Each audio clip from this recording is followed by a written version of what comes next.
पौराणिक मान्यता के अनुसार शेषनाग के कई अवतारों का उल्लेख मिलता है, जिनमें राम के भाई लक्ष्मण और कृष्ण के भाई बलराम मुख्य हैं। रामायण अनुसार राजा दशरथ के तीसरे पुत्र थे लक्ष्मण। उनकी माता का नाम सुमित्रा था। लक्ष्मण के लिए राम ही माता पिता, गुरु, भाई सब कुछ थे और उनकी आज्ञा का पालन ही इनका मुख्य धर्म था। वे उनके साथ सदा छाया की तरह रहते थे। भगवान श्रीराम के प्रति किसी के भी अपमानसूचक शब्द को ये कभी बर्दाश्त नहीं करते थे। वास्तव में लक्ष्मण का वनवास राम के वनवास से भी अधिक महान है। 14 वर्ष पत्नी से दूर रहकर उन्होंने केवल राम की सेवा को ही अपने जीवन का ध्येय बनाया। वाल्मीकि रामायण के अनुसार उर्मिला जनकनंदिनी सीता की छोटी बहन थीं और सीता के विवाह के समय ही दशरथ और सुमित्रा के पुत्र लक्ष्मण को ब्याही गई थीं।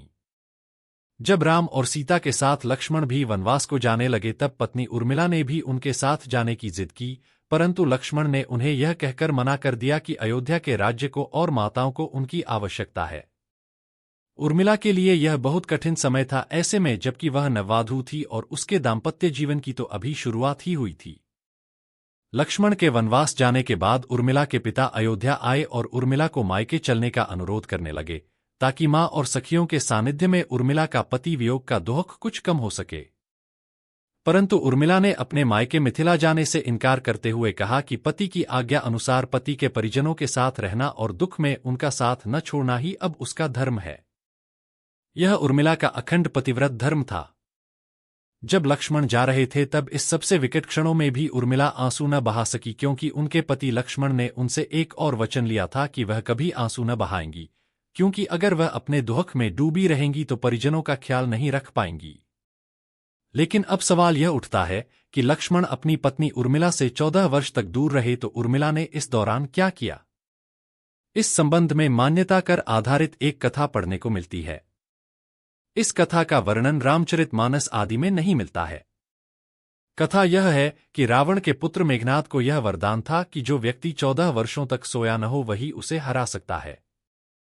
हालांकि लक्ष्मण अपने भाई श्रीराम और भाभी सीता की सुरक्षा और सेवा में इतने लगे रहे कि वे 14 वर्ष तक सो ही नहीं पाए। कथा अनुसार उनके बदले उर्मिला 14 वर्ष तक सोती रही। रावण के वध के बाद श्रीराम, सीता और लक्ष्मण वापस अयोध्या लौटे आए और वहां प्रभु श्रीराम के राजतिलक की तैयारी होने लगी। उस समय लक्ष्मण जोर जोर से हंसने लगे। जब लक्ष्मण से इस हंसी का कारण पूछा तो उन्होंने जो कहा कि सारी उम्र उन्होंने इसी घड़ी का इंतजार किया था कि मैं अब श्री राम का राजतिलक होते हुए देखूंगा, लेकिन अब उन्हें निद्रा देवी को दिया गया वो वचन पूरा करना होगा जो उन्होंने वनवास जाने के पहले दिया था। दरअसल निद्रा ने उनसे कहा था कि वह 14 वर्ष के लिए उन्हें परेशान नहीं करेंगी और उनकी पत्नी उर्मिला उनके स्थान पर सोएंगी। निद्रा देवी ने उनकी यह बात एक शर्त पर मानी थी कि जैसे ही वह अयोध्या लौटेंगे उर्मिला की नींद टूट जाएगी और उन्हें सोना होगा। लक्ष्मण इस बात पर हंस रहे थे कि अब उन्हें सोना होगा और वह राम का राजतिलक नहीं देख पाएंगे। उनके स्थान पर उर्मिला ने यह रस्म देखी थी। लक्ष्मण के उर्मिला से अंगद और चंद्रकेतु नाम के 2 पुत्र तथा सोमदा नाम की एक पुत्री उत्पन्न हुई।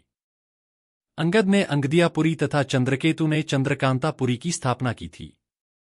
उर्मिला के पतिव्रत का बल, एक अन्य कथानुसार लक्ष्मण की विजय का मुख्य कारण उर्मिला का पतिव्रत था। मेघनाद के वध के बाद उनका शव श्री राम जी के युद्ध शिविर में रखा हुआ था। उस शव को मेघनाद की पत्नी सुलोचना लेने आई। पति का छिन्न शीश देखते ही सुलोचना का हृदय अत्यधिक द्रवित हो गया। वह रोने लगी। रोते रोते उसने पास खड़े लक्ष्मण की ओर देखा और कहा, सुमित्रानंदन, तुम भूलकर भी गर्व मत करना कि मेघनाद का वध मैंने किया है। मेघनाद को धराशायी करने की शक्ति विश्व में किसी के पास नहीं थी। यह तो 2 पतिव्रता नारियों का भाग्य था। अब आप सोच में पड़ गए होंगे कि निद्रा देवी के प्रभाव में आकर अगर उर्मिला 14 साल तक सोती रहीं तो सास और अन्य परिजनों की सेवा करने का लक्ष्मण को किया वादा उन्होंने कैसे पूरा किया? तो उत्तर यह है कि सीता माता ने अपना एक वरदान उर्मिला को दे दिया था। उस वरदान के अनुसार उर्मिला एक साथ 3 कार्य कर सकती थी।